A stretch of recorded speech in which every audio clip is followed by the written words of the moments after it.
এই কত দাম লঞ্চের দেখলি? 45 লাখ।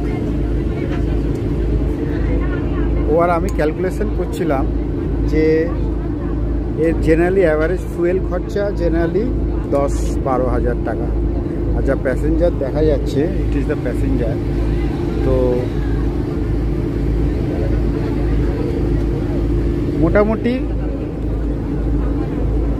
কত যেন ক্যালকুলেশন করলাম, মোটামুটি পার ডে 60,000।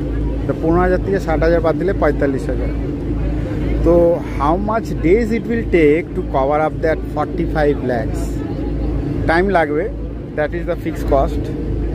তো 45 লাখ ডিভাইডেড বাই 45,000 নেমার অ্যাবাউট কত টাইমস হচ্ছে? 0 কেটে দাও। 100 মানে 100 দিন হলে কত হচ্ছে? 45 লাখই হচ্ছে। 100 দিন লাগবে ওটাকে কভার আউট করতে, কিন্তু তারপরেও তো যারা চালায় তাদের খরচা, ইলেকট্রিসিটির খরচা, so all this things will be added, then only we can able to cover up the things. এখন আমরা যাচ্ছি কোন দিকে? বজবজের দিকে, বাউরিয়ার থেকে। টাটা করে দাও।